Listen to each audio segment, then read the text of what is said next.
नमस्कार, मी विशाल परदेशी. महाराष्ट्र विशेषमध्ये आपलं सगळ्यांचं स्वागत.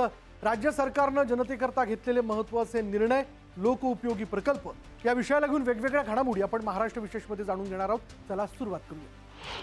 मुंबईच्या वाहतुकीत ऐतिहासिक बदल घडवणारा ऑरेंज गेट मरीन ड्राईव्ह शहरी बोगदा प्रकल्पाच्या कामाला सुरुवात झाली. हा देशातील पहिला शहरी भूमिगत बोगदा जवळपास 7 किलोमीटर जमिनीच्या खालून जाणार आहे. सोबतच 100 वर्षांच्या हेरिटेज इमारती, मध्य पश्चिम रेल्वे मार्ग आणि मेट्रो 3च्या तब्बल 50 मीटर खाली हा मार्ग असेल. हा एक खरा इंजिनिअरिंग चमत्कार आहे. प्रकल्प पूर्ण झाला तर पूर्व दक्षिण मुंबई प्रवास 20 ते 25 मिनिटांवर, तसंच नवी मुंबई विमानतळाकडे जाण्यासाठी पश्चिम आणि पूर्व उपनगरांना जलद जोडणी उपलब्ध होईल. 8056 कोटींचा हा प्रकल्प हजारो तास इंधन आणि प्रचंड वाहतूक कोंडी वाचवणारा गेम चेंजर ठरणार आहे. खरं म्हणजे मुंबईच्या ट्रॅफिक करता हा एक अत्यंत महत्त्वाचा एक टप्पा असणार आहे. कारण अगदी जे काही आपले वेस्टर्न सबब्स आहेत तिथल्याही लोकांना न्यू मुंबई एअरपोर्टला जायला आता 2 मार्ग झालेले आहेत. एक ते लोक आपल्या वरळी टू शिवडी जो आपण एक ब्रिज करतो, ओव्हरब्रिज, ज्याचं काम पुढच्या वर्षी पूर्ण होईल, त्याचाही उपयोग करतील आणि पुढच्या काळामध्ये कोस्टल रोडने येऊन या ऑरेंज गेट टनेलचाही ते उपयोग करू शकतील. 6 महिने अगोदर आम्ही अपेक्षा याची धरतोय. यामुळे पूर्णपणे वाहतूक कोंडी दूर होईल. पेट्रोल, डिझेल, CNG सगळं वाचेल. प्रदूषण कमी होईल आणि लोकांना तिकडे कार्यालयात, ऑफिसमध्ये जाताना देखील वेळ वाचेल, त्यांचा घरी जातानाही वेळ वाचेल. मुंबईतील लोकल सेवेत मोठा बदल होणार आहे. मुंबई लोकलच्या सर्व डब्यांना मेट्रोसारखी वातानुकूलित सुविधा, स्वयंचलित दरवाजे आणि आधुनिक अंतर्गत रचना दिली जाईल, अशी माहिती राज्याचे मुख्यमंत्री देवेंद्र फडणवीस यांनी दिली. मात्र या दुसऱ्या श्रेणीतील तिकीटं सध्याच्याच दराने राहतील. ही घोषणा मुंबईकरांची दैनंदिन गर्दी, उष्णता आणि प्रवासातील असुविधा लक्षात घेऊन करण्यात आलेली आहे.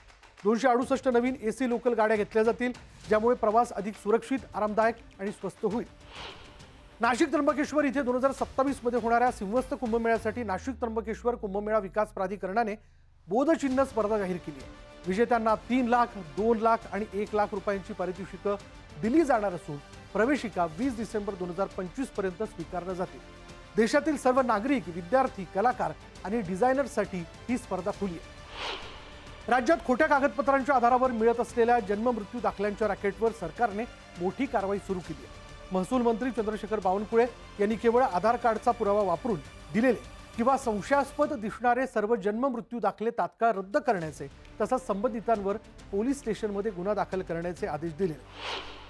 धुळ्यात विद्यार्थिनींना संकटसमयी स्वसंरक्षणाची क्षमता विकसित व्हावी, यासाठी जिल्हा प्रशासनाने वीरांगणा प्रशिक्षण उपक्रम सुरू केला.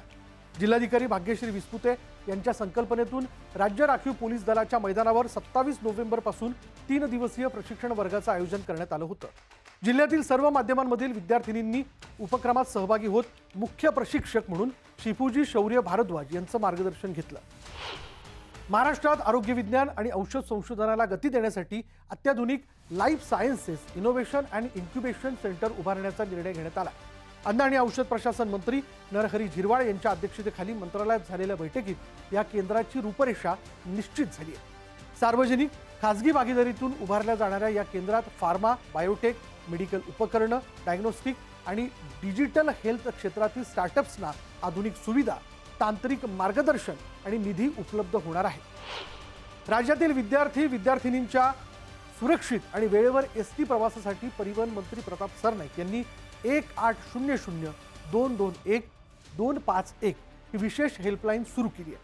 शाळा किंवा महाविद्यालयात येताना आणि जाताना बस उशिरा येणं, अचानक रद्द होणं किंवा तांत्रिक बिघाड झाल्यास विद्यार्थी तातडीने या क्रमांकावरती मदत मागवू शकतील. अनेक विद्यार्थ्यांच्या तक्रारीनंतर हा महत्त्वाचा निर्णय घेण्यात आला. गोराई इथल्या महाराष्ट्र पर्यटन विकास महामंडळाची 128 एकर जमीन आंतरराष्ट्रीय दर्जाच्या पर्यटन स्थळामध्ये विकसित करण्याची प्रक्रिया गतिमान झाली आहे. पर्यटन मंत्री शंभूराज देसाई यांनी प्रकल्पाचा आढावा घेत सर्व प्रलंबित कामं तातडीने मार्गी लावण्याचे निर्देश दिले.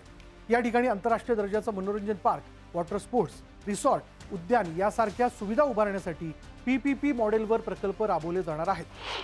यानंतर महाराष्ट्र विशेषमध्ये इथेच थांबणार आहोत. पहा फक्त न्यूज 18 लोकमत.